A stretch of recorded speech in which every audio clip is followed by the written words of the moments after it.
While I was living abroad, my sister sold off our family home, drained the account in my name, and erased me from the will. My parents? They watched in silence, like I never existed.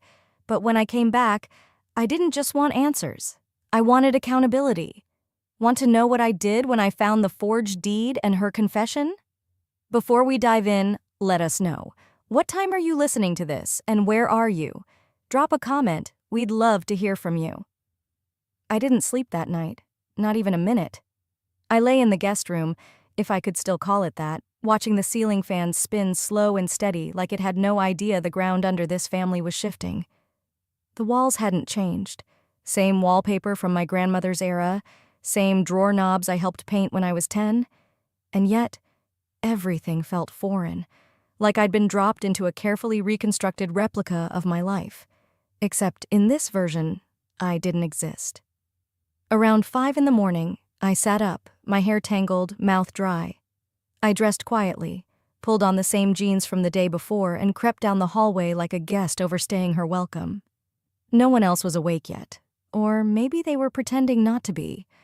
I grabbed my keys off the hook, the only thing still hanging where it always had, and slipped outside into the morning haze. The dew on the lawn chilled my ankles through thin socks. I sat in my car for a while, gripping the steering wheel with both hands, trying to ground myself in something I still owned. I didn't drive right away. I needed a destination first, somewhere that didn't smell like rotting memories. Then I remembered the Buncombe County Clerk's office. If I was really erased, I needed to see it with my own eyes. It opened at 8. I killed time with a sad cup of diner coffee and a parking lot full of retirees waiting for the Social Security office next door. When the clock struck 7:58, I got in line, folder clutched in hand like it contained something more than my shattered sense of belonging. Inside, the tile floors echoed under every step. The clerk behind the plexiglass barrier barely looked up when I slid over my request. "I'm looking for the title record on 921 Eastfield," I said, voice tight. She typed. Her long nails clicked fast against the keyboard. Then she frowned. "You're not listed as an owner," she said. "It's under Tamsin Weller, sole holder. Last update was 14 months ago." My ears rang. I blinked slowly, processing the words like a foreign language. "Is there any indication why I'm not included?" I asked. "It was supposed to be shared inheritance." The clerk tilted her head. "You'd have to check with whoever filed the change. We just show who's on the deed." "Do you have a copy of that form?" She gave me a cautious look, then printed the sheet. My hands shook as I took it. The signature. It was a version of mine, but off. The loops were too stiff. The D in Odessa curved the wrong way. I'd know it anywhere. I stepped out into the parking lot, trying to breathe. She forged it. Tamsin forged my signature. Not just a grab for money. She rewrote legal history to make it seem like I'd willingly walked away. And the worst part? My parents didn't say a word. I pulled out my phone and stared at the screen, debating who to call. My first instinct was Mom. But then I remembered the way she'd looked past me last night, like I was something she didn't quite remember requesting. So I texted Darian instead. Just 5 words. "She forged my name. Help." He called within seconds. "Where are you?" he asked. I told him. "I need everything," he said. "Deed, signature, date of transfer, and if you can, get your passport records. I'll start pulling state records on my end." "I'm on it," I said. There was silence for a moment. Then he added, "Odessa, we might be looking at criminal territory here, not just inheritance disputes. If she forged your name on a property title, especially involving estate law, it's serious." "I know," I whispered. "That's why I'm not running this time." I drove home, if I could still call it that, heart pounding. When I stepped inside, the house was quiet. Too quiet. Tamsin was in the kitchen, flipping through a stack of mail. "You're up early," she said without turning around. "I went to the clerk's office," I replied. "Interesting paperwork filed on the house." She stiffened. Just barely. "We've been over this—" "No," I cut her off. "You've talked. I've been erased. That's not the same as over." Her eyes met mine now. Cool, sharp. "Odessa, you weren't here, you left. You went off to Europe and stopped checking in. We made decisions." "You forged my name," I said. She smiled thinly, brushing her hair behind her ear. Can you prove that? I looked at her for a long time, seeing past the veneers and the casual cruelty. Yes, I said. Yes, I can. She flinched. Just a flicker, but I saw it. Then she turned away, dismissing me like a waitress who'd brought the wrong order. We'll talk later, she said. No, I replied, voice steady. We'll talk again when I bring a lawyer. I went back to my old room and shut the door. I didn't cry. I didn't scream. I opened my laptop, pulled up a folder labeled Zurich Travel, and started piecing together my alibi. It was strange, realizing your own family had plotted your removal like a quiet political coup. No guns, no blood, just ink and silence. But they made one mistake. They thought I wouldn't notice. They thought I wouldn't fight. I didn't sleep. And by morning, I'd already booked an appointment at the county clerk's office. The woman behind the glass looked up and said, "You're not on the ownership record anymore." I didn't answer right away. My throat had gone dry. Not because I didn't expect the words, but because hearing them made it all too real. I leaned against the counter, steadying my hands as I tucked a strand of hair behind my ear, pretending the gesture could hold me together. The clerk, a woman maybe in her 60s, gave me a sympathetic look, the kind you reserve for people whose bad day has nothing to do with traffic or a spilled coffee. "Is there anything else I can help you with?" she asked gently. "Can I see the title transfer history?" I said, trying to sound composed. She typed something into the computer, clicked, then slid a printed page under the glass. "This is what's on file. It was updated over a year ago." I scanned the sheet. Tamsin's name was listed alone. My own was gone, deleted like an old email. At the bottom was a scribbled signature, mine, or something close enough to pass if no one was paying attention.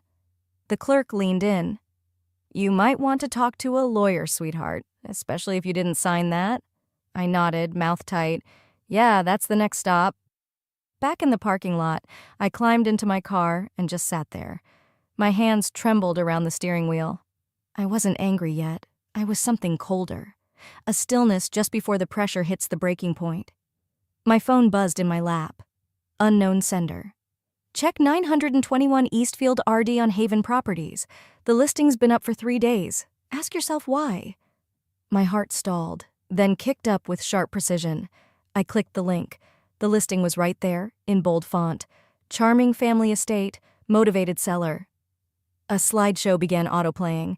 My grandparents' living room, polished and staged. The fireplace where we opened Christmas gifts now had a designer plant in its place. My bedroom, the one with the window seat, was labeled as a cozy reading nook. Tamsin hadn't just erased me. She was repackaging my childhood like a product on a shelf. The listing agent's contact was at the bottom. I didn't hesitate. I hit call. "Hello, this is Greg from Haven Properties," a chipper voice answered. "Hi," I said, adjusting my tone. "I saw the listing for 921 Eastfield and was wondering if it's still available." "Ah, yes, just hit the market. Beautiful place. It's been in the same family for generations, but the current owner is moving out of state." "And the title's clean?" I asked, careful not to let my voice crack. "Clean as it gets. We've already run all the title work, no liens, no secondary claims. Should close fast. Would you like to schedule a showing?" "No, thank you," I said, and hung up before I could say something reckless. I sat in silence, letting that last phrase ring, clean as it gets. Darian. I had to call Darian. Instead, I texted, "Found a listing. It's happening behind my back, confirming full title under her name." My screen lit up within seconds. Darian. "Send me everything. I'll check the transfer docs. There may be forgery." I forwarded the email, the title document, and a screenshot of the listing. My fingers moved faster than my thoughts. I wasn't spiraling. I was collecting ammo. That night, after dinner that I barely touched and a house full of people who refused to acknowledge the quiet storm gathering in the corner, I grabbed my coat and keys again. No one asked where I was going. Driving past the house felt like slipping into someone else's dream. Tamsin's car was in the driveway, and through the window I saw her, glass of wine in hand, laughing with someone. She looked free, effortless, like betrayal was just another Tuesday. I didn't knock. Instead, I pulled away, turning off the main road toward the only person who still remembered who I was before all of this. Not the dutiful daughter, not the distant sister, the woman who learned to build firewalls, digitally and emotionally, and who knew when to stop being polite. I didn't have a plan yet, but I had a name, I had a trail, and now I had proof. They wanted to erase me quietly, but I wasn't going quietly anymore. "I'm coming to see you," I texted Darian, "and this time I'm bringing everything." Darian met me at his downtown office, holding 2 coffees and a file that already had my name on it. He didn't ask how I'd slept, because he knew the answer. He just nodded toward the chair across from his desk, handed me the coffee, and opened the file. "There was a formal renunciation of claim filed 13 months ago," he said. "Signed in your name. Notarized in Asheville." I took the page slowly, reading it like I was staring at a stranger's confession. Everything looked neat, official, proper. "I didn't sign this," I said flatly. "I was in Switzerland that month." Darian nodded, flipping to the next sheet. "The notary listed is real, but if you didn't sign it, we're looking at forgery. I can subpoena the notary's book and signature log." "She forged this," I whispered. "She didn't just want my part, she wanted the records to show I gave it away." The betrayal settled differently now, less like a punch, more like a cold wind settling into my spine. Later that evening, after hours of reviewing documents, I sat on the couch in my Airbnb with my laptop in my lap, trying to distract myself. But distraction didn't work. My hand wandered to Facebook. There, in a local community thread, was my name. "Odessa left the country years ago. She cut everyone off. Pretty sure she told her mom she didn't even want the house. Well, Tamsin's been the one holding things down. Of course they left it to her." My heart pounded. I scrolled through more posts, comments, replies. It wasn't just gossip. It was deliberate, controlled, like someone had planted half-truths and let them grow in the cracks of silence. I messaged my mother. "Did you tell people I walked away from the inheritance?" She didn't reply immediately. I stared at the screen, willing it to light up. An hour passed. Then 2. Finally, her reply came in a single line. "You weren't here, sweetie. That's what people assumed. Tamsin just explained things." Explained. That word burned more than anything else. I didn't expect her to lie for me, but she let others build a lie around my absence and never corrected it. The next morning, I called her. She answered on the 3rd ring. "Hello?" "It's me," I said. "Oh, hi, honey." Her voice was soft but careful, like she didn't know which version of me was calling, the daughter or the problem. "I need to ask you something," I said. "Why didn't you tell me what was going on with the house, with the will? Why didn't you ask me before removing my name?" She paused, then said gently, "I thought Tamsin was keeping you in the loop. She said she'd emailed." She didn't. A long pause stretched over the line like a crack widening. "We didn't want conflict. You've been gone for so long, and Tamsin, she handled it all. Your father and I, we just didn't want drama." "Drama?" My voice sharpened. "You know what I mean," she replied quickly. "You've always been more independent. Tamsin, she stays close." That one sentence told me everything. They didn't choose her because she was right. They chose her because she was there. That evening, I needed to clear my head, so I walked to the little cafe on the corner, ordered tea I wouldn't drink, and sat by the window. I had barely stepped out when I saw them, my father and Tamsin, walking along the sidewalk, laughing, carrying a shopping bag. I didn't call out. I didn't move. I watched them pass, my body rooted in place like something invisible held me still. They looked like a holiday card, a father and daughter so comfortable in their rhythm, you'd never guess someone was missing from the picture. And that was the cruelest part. I hadn't been forgotten. I had been rewritten. Later that night, I opened my laptop again, reviewed the paperwork, and highlighted every inconsistency. The forged date, the notary's signature location, the mismatch in initials. I opened a clean sheet of paper and wrote out my list. Notary log subpoena passport stamp from Zurich. Witness from my old job abroad. Screenshot. Every rumor thread. collect digital evidence of listing edits.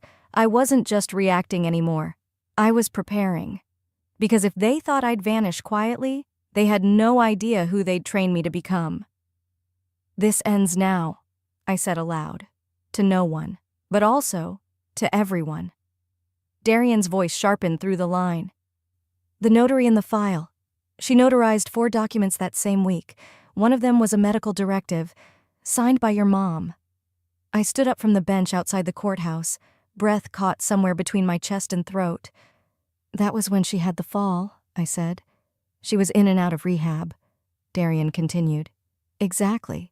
The same week she supposedly signed over the inheritance." My mind raced back to that winter. My mother had slipped on ice outside the grocery store, hit her head on the curb. She called me 2 days after, confused and emotional. She thought I was still in college. I had to remind her I was calling from Switzerland, not from the apartment on Greenleaf Street. "She wasn't all there," I said, barely recognizing my own voice. "That's what worries me," he said.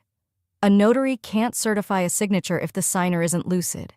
If we can prove mental incompetence, this goes way beyond civil fraud." The next morning, I drove to the small rehab center just outside Asheville, Myrtle Pines Recovery. The nurse at the front desk looked uneasy when I asked for records, but softened when I mentioned I was her daughter. "Off the record?" she whispered, glancing down the hallway. "Your mom wasn't making any legal decisions that week. She was forgetting names, confusing years. I had to remind her daily why she was even here." She handed me a copy of the patient file, notes scribbled by the on-duty therapist, and right there in black ink, "Patient disoriented, appears unaware of time and place." Next to that was a signature on a legal release, with a notary stamp. No witness, no doctor's sign-off, no social worker present. "She signed something," I murmured, flipping through the pages. But she didn't know what she was signing. That night, back in Raleigh, Darian leaned over the evidence sprawled across his conference table. "This isn't just unethical," he said. "It's possible coercion, maybe elder abuse." I nodded slowly. "Tamsin handed her a pen while she was half-conscious, and Mom trusted her enough to hold it." There was grief in that, not just for what was taken, but for who they used to do it. 2 days later, we followed the paper trail to a different battleground, the bank. We entered the same branch where my parents had managed their joint account since I was 16. The marble floors and soft jazz felt almost cruel now. A polite, nervous teller brought up archived records, while Darian showed our authorization forms, and then she froze. "There's a transaction from early March last year," she said. "A wire for $45,000. She turned the screen toward us. The authorization form was signed Odessa Weller. I stared at it. Neat cursive, off just enough that I knew it wasn't mine. "I was out of the country," I said. "I can get the passport stamp and flight logs." Darian looked at me, quiet for a second, then turned to the teller. "We'll need a certified copy of this, and the camera footage from that transaction day, if it still exists." "They forged your signature to clean out your portion," he said to me as we walked out. "This isn't a mistake. This was a strategy." I didn't respond. There wasn't space in my chest for words. Back at the house that night, I stood in the guest room, my old room, my eyes catching the cracks in the ceiling I once used to count before falling asleep as a kid. I looked at myself in the mirror. No tears came, just a sharpness behind my ribs that wouldn't ease. I didn't want revenge. I wanted truth, and I wanted it documented. I opened my laptop and logged into the security system I had set up for my parents' home, back when they complained about prowlers and porch pirates. They never bothered changing the credentials after I left. The screen blinked to life. The kitchen came into view, light streaming through the blinds, and in the middle of the frame, Tamsin. She was gesturing at the ceiling, pointing toward the hallway. A man I didn't recognize stood beside her, nodding, taking notes. My mouth went dry. She was giving a tour, like it was already hers. I leaned forward, recording the feed with my phone, just in case. This wasn't paranoia anymore. This was proof. I opened the live feed. Tamsin was in the kitchen, pointing at the ceiling, giving a tour to a man I didn't recognize.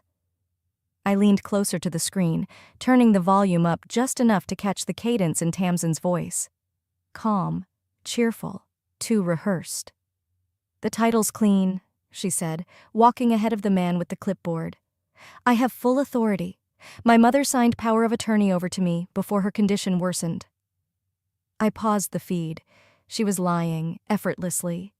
The power of attorney had been revoked months ago. My mother had signed the revocation form herself.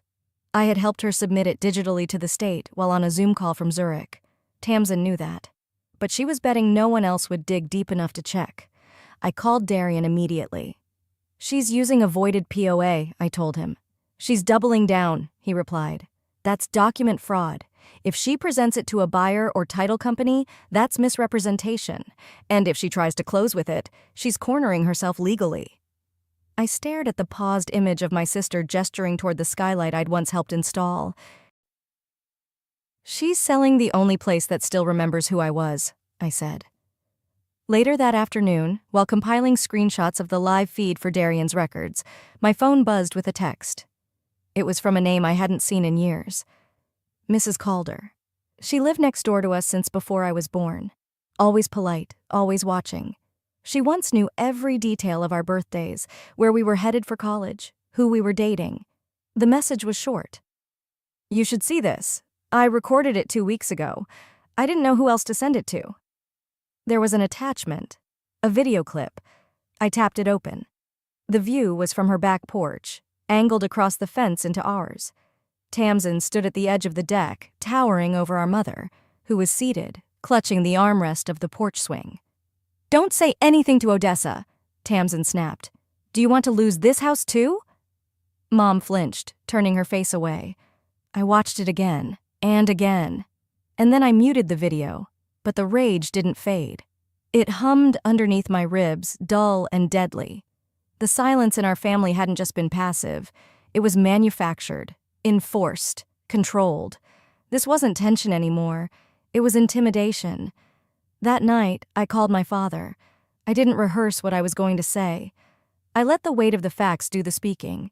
"Dad," I began, "I saw the footage. I know what she's doing, and I know you've let her." He didn't answer right away. I could hear the creak of his chair, the flick of his lighter. He always smoked on the porch when he was avoiding the truth. "You should talk to your sister about this," he said finally. "We don't want trouble." The words hit like cold water. "You already have it," I said. A pause. "She's your sister, Odessa." "No," I said. "She's your liability. And mine, too, until now." I hung up, opened my laptop, and drafted an email to Darian. "We go public. File the injunction. Start the process." I reread it once, then hit send. The next day, as the sun began to fall behind the Blue Ridge horizon, I drove to the edge of Eastfield Road and parked across from the house. I didn't go inside. I didn't need to. I waited. About 20 minutes later, the front door swung open. Tamsin walked out with the man from the video feed, clipboard still in hand. They were laughing again, almost too hard, like they knew someone was watching and wanted to perform normalcy.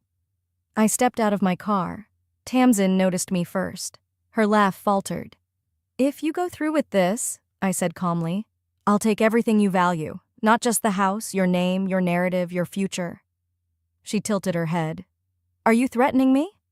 "I'm warning you," I replied. "There's a difference, and I have evidence to back every word." The man beside her shifted uncomfortably, glancing between us. Tamsin smiled, but it didn't reach her eyes. "I don't scare that easy." "You should," I said. "You're not lying to a family member anymore. You're lying to the law." I turned and walked back to my car. The only sound was my heels against the pavement and the high-pitched whir of the engine starting. They'd drawn first blood, but I was done bleeding. The next morning, I walked into the bank with a folder and a subpoena. The branch manager didn't even try to hide the panic in his face as he stared at the document I slid across his polished desk. I watched his eyes skim the forged transfer slip bearing my signature, my full legal name, written in someone else's handwriting. "I'll need a moment to verify this," he said, his voice losing its usual bank tone confidence. "You'll find a loan issued for $38,000. I said calmly. It was secured using my name and social security number. The address listed is 921 Eastfield. His lips pressed together. He tapped at his keyboard, glanced between screens, then pulled up the exact record. He exhaled through his nose.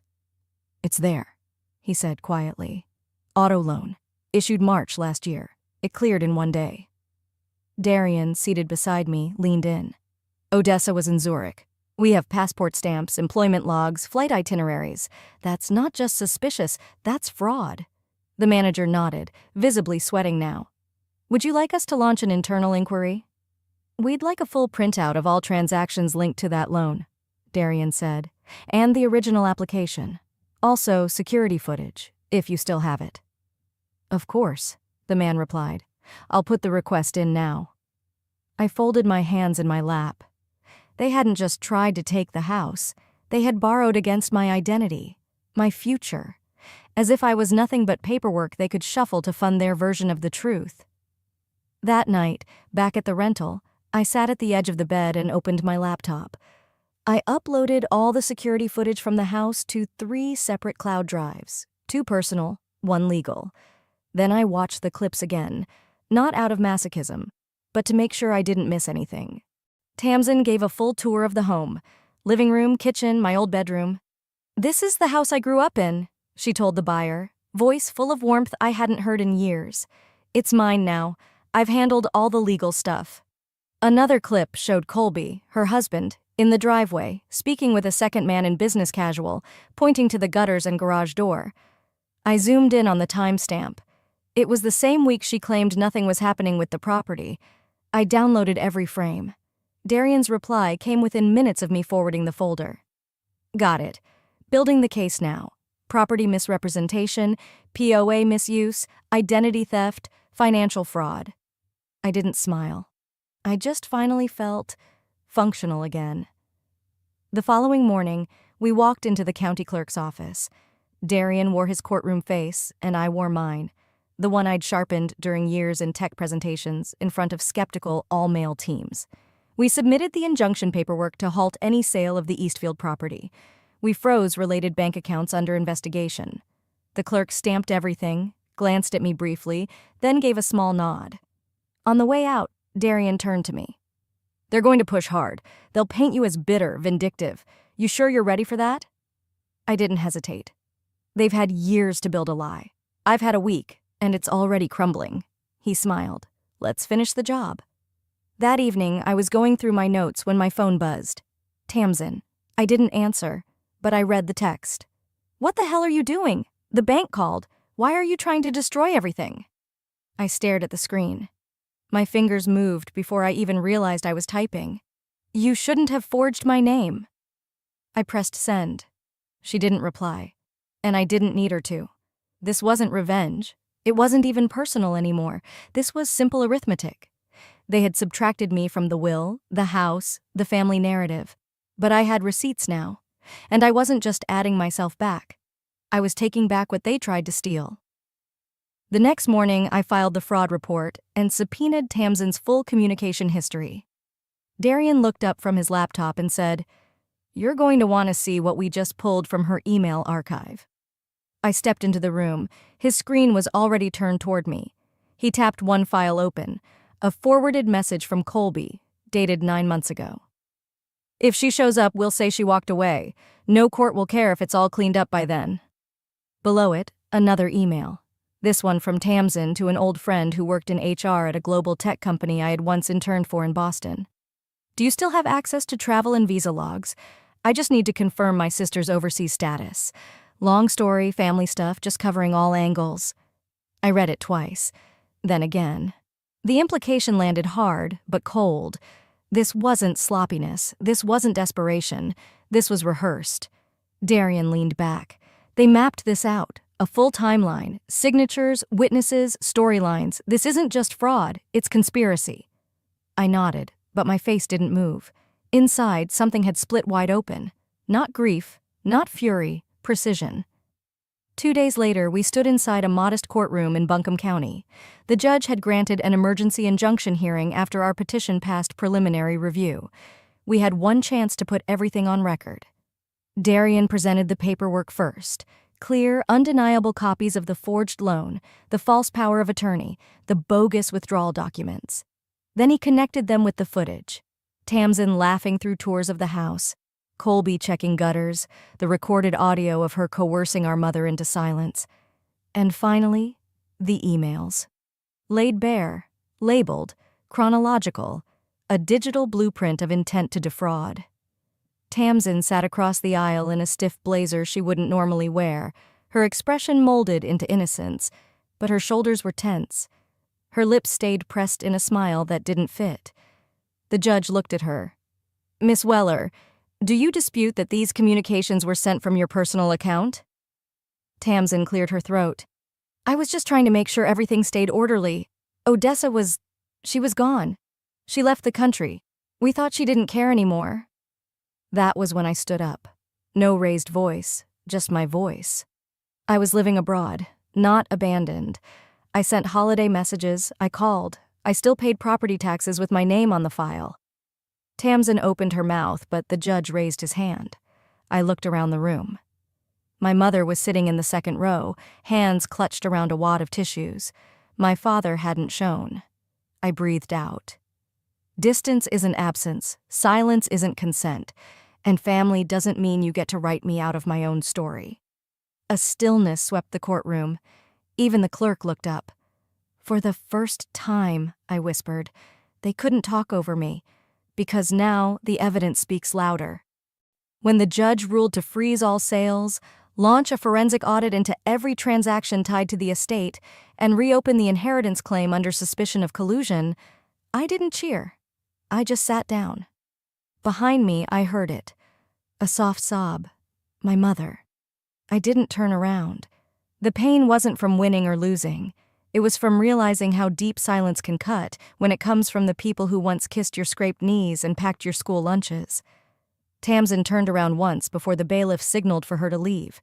She didn't look angry anymore. She looked terrified. She'd spent so long orchestrating the lie, she never thought it would turn back on her like a mirror. When the lies collapsed, the silence cracked too, and the only thing louder than the truth was what it cost to speak it. Outside, a reporter from the Asheville Register was waiting. He had a notepad, old school, and a windbreaker that said, "Press," in peeling white letters. "Miss Weller," he said gently, "any statement about the proceedings today?" I didn't answer right away. The air was cool, the kind that makes you suddenly remember where you are. Finally, I said, "What happened wasn't just legal, it was personal. That's the problem with family fraud. People think it's okay because it's blood." He nodded, scribbled something down. I added, "They used my last name to erase me. I used their lies to make them visible." And then I walked away. No shaking hands, no looking back. "The judge gave us 7 days to present the full forensic audit," Darian said. "We just found something else." A second mortgage appeared, one I never signed, and the buyer was listed as a company tied to Colby. Darian's jaw clenched as he spun his laptop around for me to see. It's not even subtle. The shell company was incorporated by a guy named Evan Trask, Colby's business partner. I scanned the documents, the signatures, the addresses, the bank routing info, all built on top of my identity. "It's under your maiden name," Darian added, "but the intent is clear. They used your name to leverage equity they never had rights to. That's not just theft, that's laundering." He didn't need to say anything else. It clicked in one sweep. They weren't trying to preserve the house. They were trying to flip it into cash, scrubbed clean of me, erased for profit. And they nearly got away with it. We drafted the settlement terms that afternoon. I wanted the terms clean. No poetic justice. Just legal, inarguable justice. Tamsin would forfeit all claims to the estate. Colby would be reported to the State Fraud Board and disqualified from holding financial licenses. Tamsin would sign a notarized statement confessing to the forgeries, the misuse of power of attorney, and her coordinated plan with Colby. In exchange, I wouldn't press criminal charges that could land her behind bars. At first, she refused. Predictable. She called me vindictive, said I never wanted the house anyway, and that this was just about ego. But that was before Darian sent her the full audit, before she saw the camera angles from the porch, before the court transcripts landed in her inbox, before the emails with timestamps, her voice on video, and a lawyer who hadn't missed a single filing. She folded, she signed, and for the first time since I'd stepped off that plane from Zurich, I exhaled. I drove to my parents' house alone. No court order, no reporter, no Darian. Just me, and a manila envelope. My father opened the door. He looked smaller than I remembered, or maybe I just stopped shrinking myself to fit their expectations. I handed him the envelope. He didn't ask what was inside. Behind him, my mother sat near the living room window, staring at the garden like it was talking to her. Her cardigan hung loosely from her shoulders. Her hands didn't move. I stepped inside just far enough to be heard. "You don't need to choose sides anymore," I said. "The truth already did that." My father flinched, but he didn't speak. That had always been his thing, staying quiet, avoiding the mess. But silence doesn't keep families whole. It just lets the loudest person win. I turned back toward the door, leaving the confession behind. The final nail in their illusion of innocence. The air outside was warm. Not hot, just the kind of southern spring heat that made everything smell like grass and bark. As I walked down the driveway, I passed the patch of pavement I used to roller skate on, the slope I once skinned my knees down, the oak tree where we hung plastic Easter eggs on a string. I didn't cry, not this time. My phone buzzed. It was Darian. "It's done," he said. "The judge signed off. The property title is yours again. You're legally cleared." I smiled, not wide, just enough to feel it. "Thanks," I said. "I'm emotionally clear too." He didn't answer right away. Then, "You sure you're okay?" "I am not looking for revenge, Darian," I said. "I never was." "Then what were you looking for?" "Closure," I said, and I earned every page of it. 2 weeks later, I packed up the last of my things and drove north, to a place I didn't need permission to belong. The cabin was small, but the quiet didn't feel empty. It felt earned. A dirt road led to a clearing tucked between the trees, just outside Boone. There were no neighbors in sight, no sounds but birds and the wind slipping through pine needles. It had taken 3 weeks of sorting, boxing, and signing releases to get here. But when I stepped out of the car, the weight I'd been carrying didn't follow. There were no long, bitter glances, no door locks changed without notice, no legal papers stuffed into drawers with my name erased. Just a rented cabin with 1 bedroom, a screened porch, and a welcome mat that didn't judge me for walking in alone. I brought 1 suitcase. That's all I needed. Inside, I placed a small photo on the nightstand.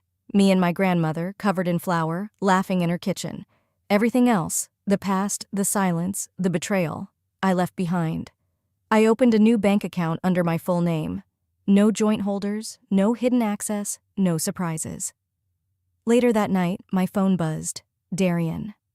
"Property fully restored. You're safe. And Tamsin's confession is archived under legal seal." I didn't reply right away. I stared out into the dark woods, then texted, "I didn't want her punished. I wanted her stopped. Because there's a difference." The next morning, I sat at the kitchen table and started writing. "Dear Mom and Dad, I don't hate you. I just finally saw you for who you are when no one's watching. You protected the louder one. You excused her lies, and when it counted, you chose the easy silence over the hard truth. I'm not writing to change your mind. I'm not asking for apologies. I'm writing this because I need to leave something unsaid. Somewhere. Love doesn't always get an ending. Sometimes it just gets a drawer." I folded the letter carefully and slid it beside the bed. I never planned to mail it, but it felt better having it close. Not for them, but for me. Some wounds don't want apologies. They just want peace. Tamsin left Asheville, quietly. Word spread from neighbors who never really liked her but always smiled anyway. Colby lost his license. His name now lived in red ink on state registries. They were whispered about, not defended, not missed. I didn't celebrate, but I didn't mourn them either. Some truths take their time, but they always show up. You can't build your future on a grave you dug for someone else. Weeks passed. One morning, I opened the screen door and stepped onto the porch with my coffee. The sky was streaked with soft orange. The air held that kind of early mountain chill that cleared your thoughts. I didn't check the camera feed. It no longer existed. I didn't refresh the legal case folder. It had been archived. I just sat and breathed. I took a sip and said, not to anyone, but not exactly to no one either. I'm not angry anymore. I'm just done. They took the house. They took the name. They spun stories around the girl who wasn't there to fight back. But I came back. Not for revenge, for resolution. And I got it. They used my absence to erase me. But I used their lies to rewrite myself. I didn't win by taking everything back. I won by taking back the only thing they never expected me to fight for. My peace. Sometimes the deepest betrayal doesn't come from strangers. It comes from the people who share your name, your blood, your history. Odessa's story isn't just about inheritance or forged signatures. It's about reclaiming your voice when others try to silence it, and finding peace not through revenge, but through truth. What would you have done in her place? Would you walk away quietly or fight to be heard? If you found this story powerful, or it reminded you of someone in your life, let us know in the comments below. We'd love to hear your thoughts. Don't forget to like, share, and subscribe for more stories that reveal the raw, real, and sometimes ruthless sides of family. We've got more coming your way soon.